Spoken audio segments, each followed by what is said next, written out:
शनि की महत्ता। शनि के नाम से ही हर व्यक्ति डरने लगता है। शनि की दशा एक बार शुरू हो जाए तो 7.5 साल बाद ही पीछा छोड़ती है।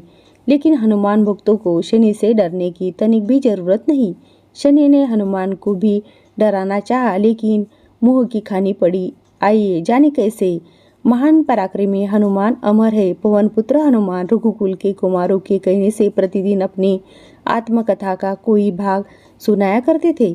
उन्होंने कहा कि मैं एक बार संध्या समय अपने आराध्य श्री राम का स्मरण करने लगा तो उसी समय ग्रहों में पाप ग्रह मंदगति सूर्य पुत्र शनिदेव पधारे।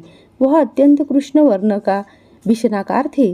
वह अपना सिर प्राय झुकाए रखते हैं।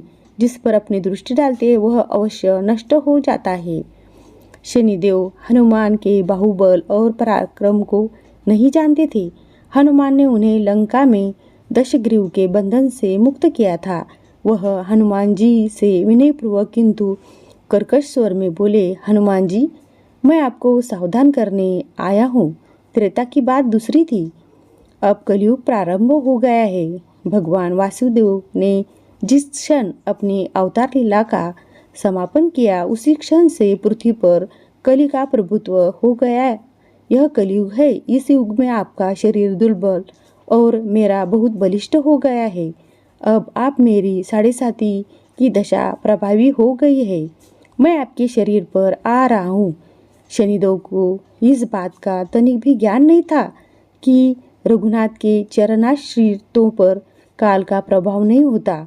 करुणा निधान जिनके हृदय में एक क्षण को भी आ जाते हैं, काल की कला वहाँ सर्वथा निष्प्रभावी हो जाती है।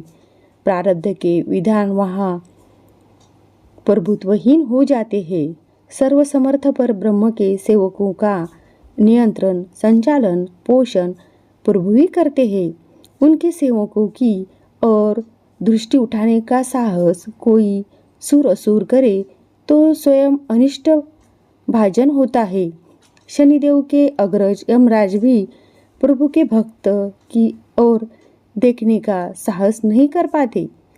हनुमान जी ने शनिदेव को समझाने का प्रयत्न किया, आप कहीं अन्यत्र जाए।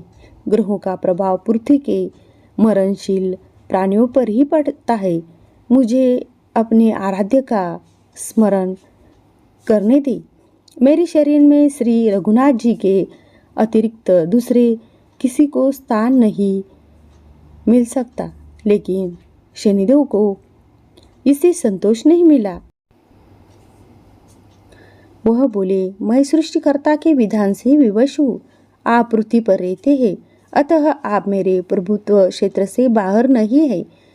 पूरे 22.5 वर्ष व्यतीत होने पर 7.5 वर्ष के अंतर से 2.5 वर्ष के लिए मेरा प्रभाव प्राणी पर पड़ता है, किंतु यह गौण प्रभाव है। आप पर मेरी 7.5 आज इसी समय से प्रभावी हो रही हो। मैं आपके शरीर पर आ रहा हूँ, इसे आप टाल नहीं सकते। फिर हनुमान जी कहते हैं, जब आपको आना ही है तो आइए। अच्छा होता कि आप मुझ वृद्ध को छोड़ ही देते। फिर शनिदेव कहते, कलयुग में पृथ्वी पर देवता या उपदेवता किसी को नहीं रहना चाहिए। सबको अपना आवास सूक्ष्म लोकों में रखना चाहिए। जो पृथ्वी पर रहेगा वह कलयुग के प्रभाव में रहेगा और उसे मेरी पीड़ा भोगनी पड़ेगी।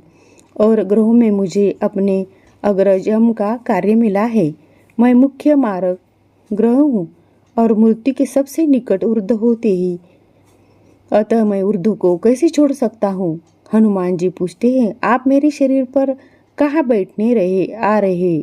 शनिदेव गर्व से कहते हैं, प्राणी के सिर पर। मैं 2.5 वर्ष प्राणी के सिर पर रहकर उसकी बुद्धि विचलित बनाए रखता हूँ। मध्य के 2.5 वर्ष उसके उदर में स्थित रहकर उसके शरीर को अस्वस्थ बनाता हूँ। वह अंतिम 2.5 वर्ष पैरों में रहकर उसे भटकाता हूँ। फिर शनिदेव हनुमान जी के मस्तक पर आ बैठे तो हनुमान जी की सिर पर खाज हुई। इसे मिटाने के लिए हनुमान जी ने बड़ा पर्वत उठाकर सिर पर रख लिया।